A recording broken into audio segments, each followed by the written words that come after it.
Live from New York, it's the show that's congratulating Brew's Uncle Kenneth. Wow. Thank you, Wilds. Hall of Fame, Xavier University of New Orleans for basketball. Athletic Hall of Fame. That's basketball awesome. runs in the family. Oh, I believe it. Brew was a good athlete. Oh, yeah. Also, commitment to work. Because if I would have gone down to New Orleans on a Thursday, you're not making it back here Friday. I already got a 6 call. a.m. flight. Good for you. Yeah, which 6 is a.m. risky flight. these days. Yeah. So congrats, Uncle thank Kenneth. you. Uncle Yes. Kenneth. We're starting with an ugly win, 10-7. But 7 straight wins for Denver. They're 8-2. Also booed consistently during the game. Also, the camera kept cutting to people doing the thumbs down. That is a quote from the quarterback of the AFC West leading Broncos. Here are the numbers. Completed 57% of his passes. Expected completion percentage, 70. It wasn't good. I went freestyle the question because you guys weren't on the call. Hey, what's going on with the Broncos? Well, if I may quote Bruce Willis from the legendary film Die Hard to America watching the Broncos last night, maybe for the first time for 3 hours. Welcome to the party, pal. It's what it's been every single week. And Brew, Wednesday you were here in Wilds during tears, was like, you know what? Yeah, I think I'm going to believe in the Broncos. And then Thursday, he doubled and tripled down on it. Ooh. And then, because here's the deal. There's a lot of football every weekend. And the Broncos are not a super marquee team if it's not your team. And so it's a weird universe where most of the people who are watching the Broncos week in, week out the closest are Bronco fans. And they want Bo Nix to be good. And they want to puff their chest out and be like, when the Chiefs were winning close games, it was all good. And now it's not. The only other people watching the Broncos really closely are people that it's their job or gambling on it or have a vested interest in the Broncos not being good. I happen to check all 3 boxes. I'm gambling on it. I want them to fall back for the Chiefs, and it's my job. And I'm telling you, America, that defense is awesome. Yeah. And while I think Sean Payton is a little overstated at times by some members of the media, I think he designs an offense where guys do seem to run open a fair amount. And their quarterback cannot hit them. And the running game is not as potent as they hoped it would be. And they are being... But it's better. It's the best part of their offense no right now. question about it. But if they had a dynamic... If you have a great defense, good offensive line, and dynamic running game, right, then you can get away with having what is right now a bottom 5 or 6 production from the quarterback position. And so this is exactly how they played in London when they escaped against the Jets. This is how they played last week when it took a dirty hit to knock CJ out of the game to escape against the Texans. It's how they played in week 1 to beat the Titans. And so they have a great defense, and the defense makes them frisky. But that offense and that quarterback make them, every other AFC playoff team, Brew, is going to be saying, please give us the Broncos. Of all the available teams, give us them. Because, again, there's not going to be any bad teams in the playoffs. He is going to be the worst quarterback in these playoffs by such a wide margin that you're just going to roll the dice with him. I wouldn't go that far. Like, I obviously with him, he's struggling badly, and I'll get to him. But because of that defense, like, that defense is playing historically well. It's great. You know, what do they have, 46 sacks? Sounds right. Something like that. Like, they're on pace to break the record. You know, the Bears record of 1984, which 72. They're on pace, I think, for 78. And obviously, they're getting the guys 5 and 6 times every game. It feels like on average is 4.6. But so for that reason, teams may not be, clamoring to face them in the playoffs. But obviously the issue is Bo Nix. And even you're right with the run game. I mean, if they had like a top level back, then you could just dink and dunk with him, with Bo Nix, and then run your bell cow. Now, J.K. Dobbins is having a good year. I think he got hurt last night. Yeah. And he tweeted about it. He tweeted about a hip drop. I'm sorry to interrupt. Like 30 minutes ago, he tweeted about the hip drop tackle. And he said, he's like, they either need to flag it or actually outlaw it. This is some BS. And the reporting is he's getting a second opinion on his foot, even though he finished the game. So they have the rookie R.J. Harvey, but it looks like who hasn't given them as much as they were expecting, because Dobbins was on pace for like a career year. So, but Bo Nix, first of all, I feel like this is the latest example to us to just pump the brakes on some of the young quarterbacks. And I don't necessarily feel that way about Drake May because he's been so good. He's big. Like, he has all the measurables. Yes. You know what I mean? But C.J. Stroud, phenomenal rookie year, came back to earth and still on earth right now, after his third year. Jaden Daniels, the injury's obviously the biggest factor. But even when he was playing, he wasn't, like, on fire. Quite like last year. Right. And now you got Bo Nix, and you rightfully said this is kind of what's going to happen, like a Mac Jones type situation. And so far, you've been right on the money with that. And they are winning despite him. Correct. It's not even, I don't even know. I mean, I guess I can't say it's worse than the Trevor Lawrence situation where they were kind of winning in spite of Trevor. But this looks worse. Like right now, I mean, his decision making is horrible. Even whether it was the press conference post game, I can't see everything in the game, but I feel like he's playing without confidence. Like he is just what the guy you saw last year, particularly toward the end of the season, and the guy you see now are light years apart. So that's funny because Brew, I think he's playing with too much confidence. Really? I think he really believes so many of his throws are audacious. I'm not setting my feet and I'm running, or I'm gonna it's trying to fit it into tight windows. Like I feel like his problem isn't that he's too conservative. I feel like his problem is sometimes that he tries to do too much. So maybe it's a combination of being unconfident on certain things, but also still really believing in his overall talent in a way that, again, the Broncos are 8-2.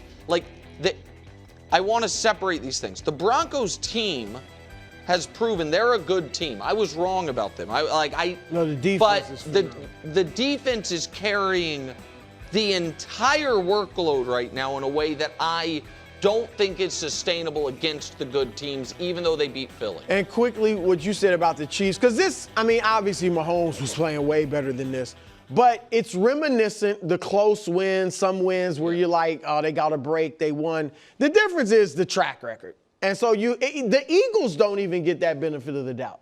Even though they won the Super Bowl last year, when they don't look good in wins, people criticize them. The Chiefs, because of their past in the Super Bowls, they have gotten a pass, and rightfully so, that you can't give to the Broncos. Go ahead, KW. 7-game win streak. He's completing less than 60% of his passes. I'm a big completion percentage guy. I know you hate it. No, it's good. We even it out. He likes it for I'm this. not. No, I'm not a completion discussion. And he's not really throwing it that far. Yards per pass at 6.2. Yeah. It's the worst on any 7-game win streak since the Steelers. That was the season before the better than the bye. Correct. That was the fraudulent. They started 10-0, and nobody really believed in them. Was that year? Oh, the Steelers. Yeah. That being said, and maybe I'm just playing a little bit of devil's advocate. That's okay. 7 games is 7 games. Yeah. So that's one part of it. There's a point where we're in this weird part of sports TV. It's like maybe it'd be better to get that was just a dud game, and I was told, sometimes you get more credit for, you know what, throw that game in the garbage. But you don't throw it in the garbage because they won. You know what I mean? So then it's they don't. But it's just every week like this, KW. I know, this is how they look consistently. And they beat the Jets 13-11. So that's the other. The Eagles, I know. So the Jets are there, the Texans are here. The Eagles thing is real. The Eagles win was a real win. I'm watching that game, and that's he looked really great. their own. No, but that's their. The Giants win was great. So was it lucky? A little weird thing. It shouldn't have. But Bo Nix was out there. Looked like a franchise quarterback. That Eagles game, if you remember it, he looked exactly like this for the first 3 quarters. I know, but he flashes. And then the fourth quarter was excellent. And that's the other distinction that I will draw, because I know we're about to talk about the Chiefs this year, because I went back and looked at it. The Chiefs last year, it was close games. It was close games against playoff teams. It was close games against the Broncos, who made the playoffs, against Cincinnati, against Baltimore. The only close game against a non-playoff team they had like that against a bad team was the Raiders game.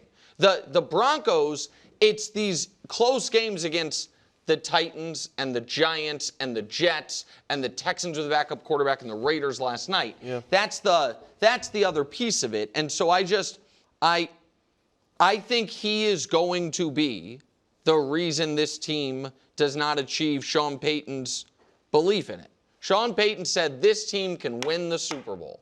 And the reason that at 8-2, with the best statistical offensive line in football, the best defensive line or pass rush in football, and an excellent defense, nobody thinks they can win the Super Bowl is because of the quarterback. They can disrupt the quarterback. Yes. That might go a long way. Last time Denver won 7 straight, they won the Super Bowl. Okay, well, Broncos. So the Broncos have 8 wins. Kansas City has 5. Quick update on the playoff odds, Brew. Luckily, you missed it yesterday. Grievous error on my part. I just got several things wrong. Denver is now 90% to make the playoffs, 50% to win the division, according to The Athletic, which is owned in part by the New York Times. Can I tell you something funny about this graphic? Sure. Yesterday, before the game, Denver had slightly better odds to win the division. They were plus 100 and KC was plus 150. So even though they won, because it looked the way it did, the odds dropped. Vegas was like, the Chiefs have a slightly better chance today than they did yesterday, even though Denver So this is won the weird the game. part. Do you think the division is out of reach even though the odds are tightening? No, so this is a very unique circumstance that I cannot remember this late in the season this being true. Technically, right now, the Broncos, Chargers, and Chiefs all control their own destiny for the division. Meaning it because they play each other enough, meaning if any of them win out, they win the division, right? And so, but I don't anticipate the Chiefs are going to win out. However, I do anticipate the Chiefs off a bye are going to win in Denver, and I do anticipate the Chiefs in week 16, I think it is, at home 17. are going to beat Denver. And that de facto in my brain ties them. Like that, Chiefs have 4 losses, Denver has 2. I believe the Chiefs are going to go 2-0 against the Denver Broncos, in which case, no, it's definitively not out of reach. Now, it does mean Kansas City, because Denver keeps winning these close games and having these comebacks, even if Kansas City sweeps them, it doesn't lock the division for them because Kansas City's margin of error has narrowed. But I don't think what Denver is doing is sustainable in the final third of their season when they finally play good teams other than Philadelphia. And so, no, I don't think it's out of reach for Kansas. Well, I agree. And, I mean, like you said, the fact that the Chiefs play them twice means that it's not out of reach. I mean, if they beat them. And I think it breaks really well for the Chiefs because, as you said, the next game against Denver is off the bye. So you certainly think the Chiefs are going to be ready and win that game in Denver. Yep. And then that game, I think it's week 17. You're right. That could determine the division champ. I think the Chargers, and I really have liked the Chargers, but the injuries, and look, Joe Alt, we've been talking about him like he's the best offensive lineman of all time, right? But still, without Slater, without him, I think they're going to fall off a little bit. I still think they can make the playoffs. But I think it's between Denver and Kansas City. And that last game being in Kansas City, that you got to like the Chiefs in that one. And here, you mentioned it, Nick, the last 4 games for the, I don't know if it was up there, for the Broncos, Green Bay, Jacksonville, Kansas City, and the Chargers. Correct. Like, that is some tough sledding. So I think the Chiefs, look, obviously if the Chiefs lose to Denver off the bye, then the Broncos are in control, the Chiefs play a division championship elimination game out of the bye. Yeah. Like if the Chiefs, I am going to be on the record, look into the camera right now. If the Chiefs lose out of the bye, they cannot, in my opinion, win the AFC West, and we have to start the playoffs. Sadly talking about can they miss the playoffs if they lose coming out of the bye. So that game is as important of a regular season game as the Chiefs have played in Mahomes' career. Can I tell you why I'm worried about it? I'd love to hear For the Chiefs? A little bit. I mean, they're only a 3-point favorite on the look-ahead line. So Denver's got the longest home winning streak in the NFL. They're very good in Denver.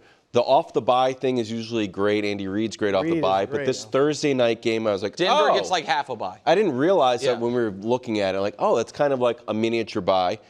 And there's one real way to beat Patrick Mahomes. You can't go toe-to-toe with the guy. You have to hit him. And they can do that. 4 times he was hit the most. 11 times, 7 times, 7 times, 6 times. Bills lost, Eagles lost. Giants win, but it was a tackle that turned tide. Yeah. And the Chargers lost. So if they can get to Mahomes, that is like a rest, and you're good at home, and you're rested, and you're not a full off the bye. It's a recipe for an upset. No, listen. Your analysis there is definitely correct. If you remember the last few games of last season, when they had those 3 games in 10 days, and they needed to win them to be able to lock up the 1 seed. When the offensive line was really the offensive line wasn't in shambles. The left tackle position was in shambles. And they were playing the Texans, who were great at getting to the quarterback, and they were playing the Steelers, who's the whole way they were clawing their way into the playoffs was getting to the quarterback. The Chiefs, I think, had 2 of their most potent offensive games of last year up to that point by just doing the quick hitter passing, spamming that again and again. I have to believe that Andy understands against Denver that we aren't going to need massive explosives because their offense is not explosive. We just need, to your point, to be able to protect Patrick. I think Buffalo was different because Buffalo, I feel like they felt we need explosives. You know, so we have and then Buffalo was able to get to them. Right. Finally, Ravens-Vikings, Sunday at 1. We talked about this Vikings defense, bro, but maybe more reputation than reality. Thank you. Here's the recent passer rating against Brian Flores' defense. Rodgers around 120. Dylan Gabriel played well. That's the most embarrassing number on there. Jalen Hurts. You let Dylan Gabriel have a 94 rating. Herbert 122 and Goff. I mean, those numbers are crazy. So, Brew, how confident are you that the Ravens stay hot? Wilds, if I was any more confident, I'd be Muhammad Ali. All right? I am incredibly confident that the Ravens are going to continue to roll. And firstly, I love what I hear coming out of that locker room. And it started with Kyle Van Noy on our show. Like, we're not there yet. We still got a long way to go. Like, they are not feeling like, okay, the defense is fixed, everything is good. Like, they know they dug themselves a hole, and every single week they have to dig out of it. I think they are talking like there's a sense of urgency. There's a seriousness. We got to win every single game to get ourselves out of this hole. And they know there's a chance. It's not like it's a pipe dream. They control their own destiny too. Yes. Because they play Pittsburgh twice. And so I feel very confident. Look, J.J. McCarthy, it's almost like at Michigan. His numbers are not That's a great impressive, take. And even his play is not impressive. It's post-game he makes winning plays. I will give him that. Yeah. We against Chicago, obviously. Last week he had the numbers aren't very impressive, but he had some, 2 touchdowns, passing, 1 running. So, but he has not played well overall. Mm-hmm. I do think that Ravens defense is improving. I'm not going to say they're there yet. They still got to keep doing this week after week, but they're getting better. And then Lamar, I mean, you showed those numbers. Lamar's passer rating is 136. So guys with much lower ones are lighting up Minnesota. I think he's going to have his way. And also Minnesota, really, they've struggled against the run too. So Derrick Henry, one of them, or maybe both, is going to have a big game. Nick, I think it's going to be a shootout, or it's going to have to be a shootout for Minnesota to win. And I don't think JJ can come close to Lamar at this stage of his career in a shootout. All right. I think a lot of that is fair analysis. Your graphic confused me a bit, and not confused me, but surprised me, I should say. Yeah, me too. Because Minnesota did really get to Jared Goff. Maybe he didn't show up in his passer rating, but this past week, he was under constant duress. I thought that was the best game Minnesota's defense has played all year. So even if it doesn't, absolutely. even if it didn't show up in Goff's passer rating numbers, if that defense comes to play against Baltimore, that could give Lamar some trouble because you're right that Lamar has basically solved being blitzed, where he used to be bad at it. And one of the things that kind of helped him grow was that years Flores ago. game against Miami. Yep. By the way, speaking of Miami, everybody knows I'm a big the tackle that turned the tide guy. Yeah, everybody knows. But of course, no other team that's floundering has been like, hey guys, why don't we draw something up so our quarterback has to force a fumble to see if it turns everything around. You did see that another team decided to see if they could have a toy toss that transformed the tacklers. That felt like it was. Miami got rid of the Papa Shot, bro. I'm just letting you know. Miami should have done that about a month ago. Miami got rid of the Papa Shot. It feels like your T7 is maybe taking some of the league by storm. They need to get rid of the cardboard that's on the floor in the locker room where they break dance and do backspins and all that. Here's the deal. I want the Ravens to win, KW. Yeah, of course. Do you? You have to. I do because I feel, and I don't know if you agree with me, I feel like if they lose, it's over. That they are done. I think the Steelers stealing that win against the Colts, I shouldn't say stealing, they outplayed them, but winning as a dog against the Colts, that in conjunction with if the Ravens lose this game to fall to 3-6, the hole is too big. Really? I do. And so I don't want the Ravens to be done yet. Right. And I also am a little anxious about what I saw Minnesota's defense do last week. And so that's my only trepidation on it. Now, what weighs more heavily is about golf, like treating golf like Lamar. Though. Well, but and golf, we know struggles more. But Lamar does. Here's the thing: Lamar doesn't do that as much anymore, and I still have bouncing around in my head what I thought was Spags in the Chiefs game, really giving Lamar some trouble in that game. And so, look, the Chiefs give him trouble that other teams don't. Right, but I'm thinking more about Spags and Flores as like creative, really smart D coordinators that can cook, what the kids call a bespoke game plan up just for Lamar. And kids are using the term bespoke? Only when it comes to defensive game plans, oddly. They're like, that's a very bespoke defensive game plan. I am not quite as confident as Brew, but Lamar owns the NFC for his career. He's lost his last two, though. But prior to that, he was 29-0 or he's something. He's 24-3. And so great job. Brew, you're the best. You did not take the day off. Brew's locked. Brew's locked. But I'd be a little nervous. If it's close late, I'm nervous. That's what I'm saying. For the show, not even just for Brew. Brew, your reaction to the vibes in Philadelphia? I don't even know that it matters. That's and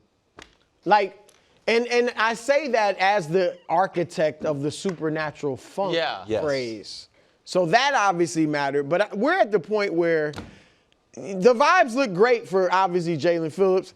And, AJ was fine there. But it doesn't even have to be a loss for AJ to throw the vibes into disarray. They could win this weekend, and he could say something, post something that has everybody going, what in the world?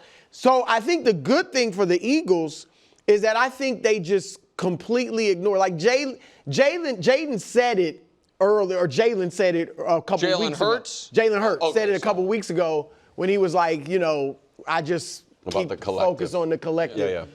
And I think we kind of brushed it aside, whatever. But I really think that's how they look at it now. Like, look, whatever AJ said, it's kind of like the boy that cried wolf.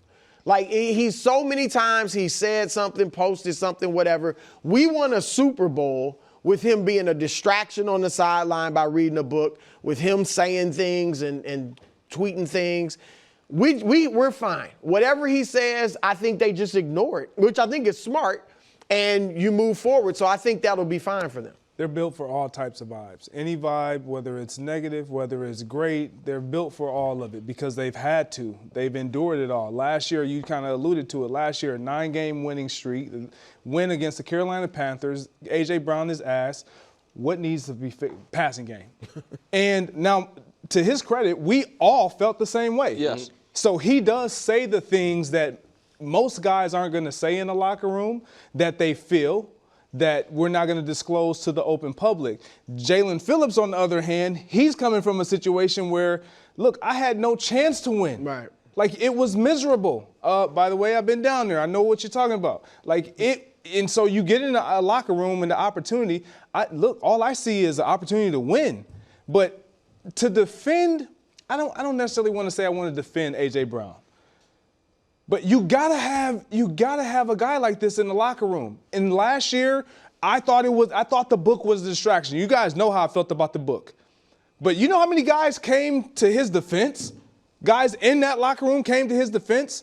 Even yesterday, when we saw that shot that we just put up there, Devontae Smith is in the background. He jumps smiling. in. Yeah. It's like, what y'all think? He want to be like. A.J. Brown is never going to be the guy that just goes with what feels good. He's going to be the guy in the locker room, in the team meeting room that's going to say what he feels, how he feels, whether we're winning or losing. And he's the guy that everybody, when something, somebody's going to say something, it's like, oh, A.J.'s going to say something. When something needs to be said and nobody's saying anything, you know who everybody's going to look at? A.J., you going to say something? Because so you want positive. That guy. Absolutely. Oh, it's like Do you think it started that way, or it's just become that? I think it's become that because of the frustrations in the passing game. And again, he's experienced it. We watch it and we see, man, they're going to have to pass the ball if they're going to be able to accomplish what we all feel like they're talented enough to do.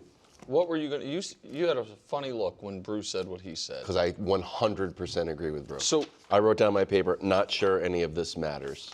To me, it's like turbulence on a flight. Yeah. It doesn't matter if we're sitting next to each other and you start freaking out and you start screaming with your shoes off. Jalen Hurts is the pilot, and he's cool. He's not rattled at all. So I could be like, put your shoes on, we're going down.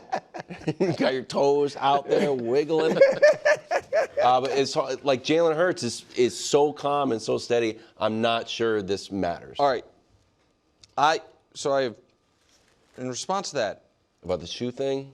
I want to agree. I want to agree with you guys, with the exception of, I think one could make the argument, this is the team of all 32 where it could matter the most, because we saw what we think was bad vibes sink a season.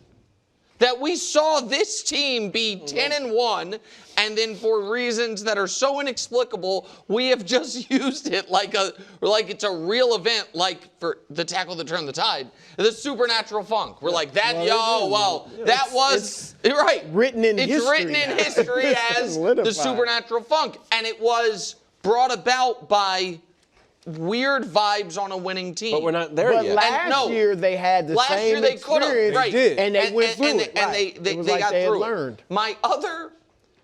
Here's my other kind of bigger picture opinion on this before we move on.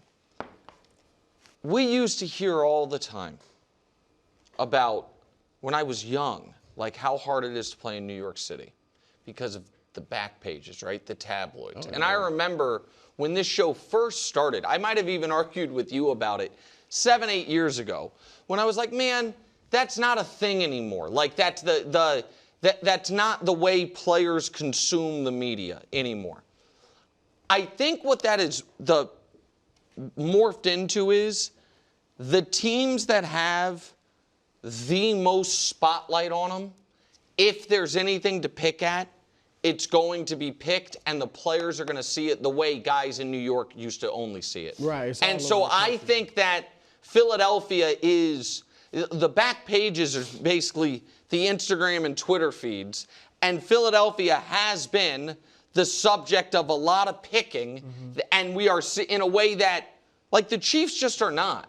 Like, there are not people regularly, I'm not reporting about the unhappy guy in the Chiefs or Packers locker room or But the that's Niners. because they don't say stuff like A.J. Brown.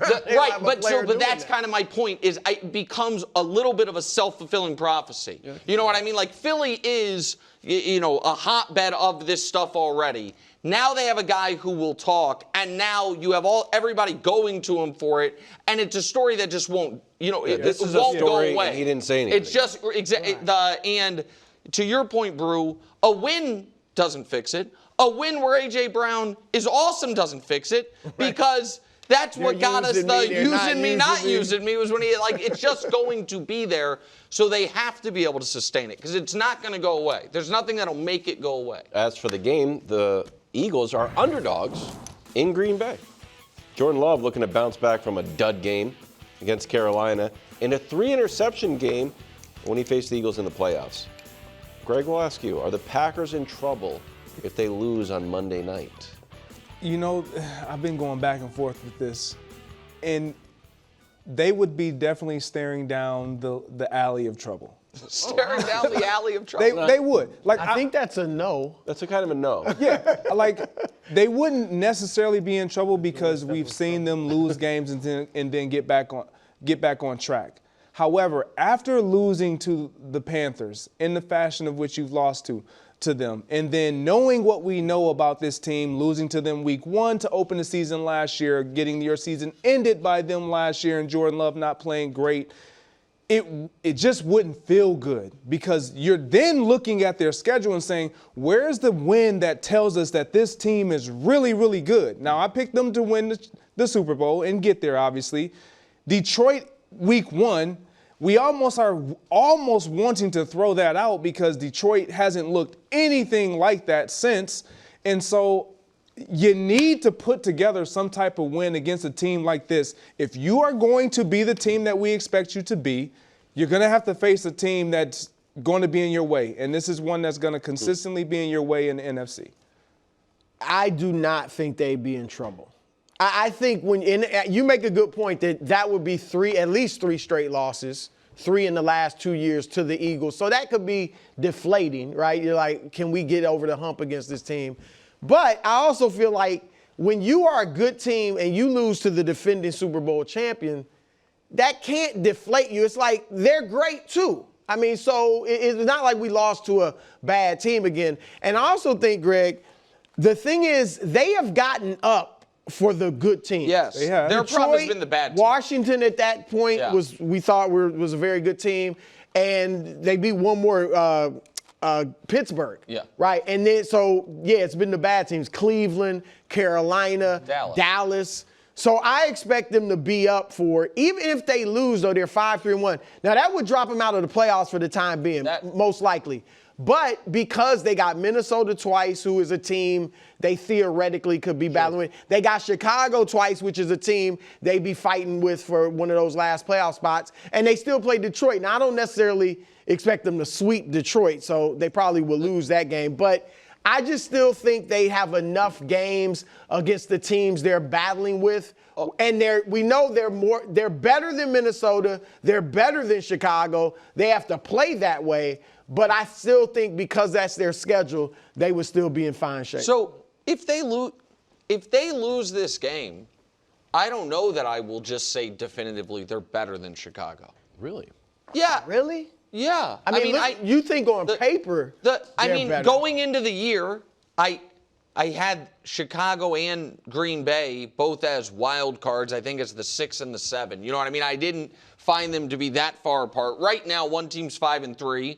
Coming off its, arguably best moment of the season. The other team's 5-2-1, coming off arguably its worst moment of the season, or second worst moment of the season. And I think, Dust, I don't know if we can put up whatever version of the standings we have, because your point is correct, Brew. If they lose this game, if we think Chicago's going to beat the Giants and they're favored, they will be out of the playoffs going into this week. I know right now it says they're the 4 seed, but that's not the important part. The important part is the records. And if they lose, you do have Chicago poised for right there. And you also have the possibility of team that almost every year there's a team where like, man, they're not as good as some of those teams that missed the playoffs, but they got to 10 wins, Carolina or whomever, and they stole a spot. And so if you look at then Green Bay's schedule, you're right, Brew. They play all the teams they're competing with. They don't play any soft spots but the Giants. Like, Right, I you still got would, Denver, so it Baltimore. just does be, at some point, it becomes a bit of a math problem. And in a similar way to what I was saying about Kansas City, if they lose to Denver, you know what I mean? And it's like, oh, well, it doesn't really matter how good you, in theory, can be if you don't have enough opportunities to get the wins. And so I would think if they lose Monday, I would say they're like a coin flip to make the playoffs. And that, to me, is a big deal. Thanks for watching. Subscribe here to get more from the show and to check out clips from other shows on FS1.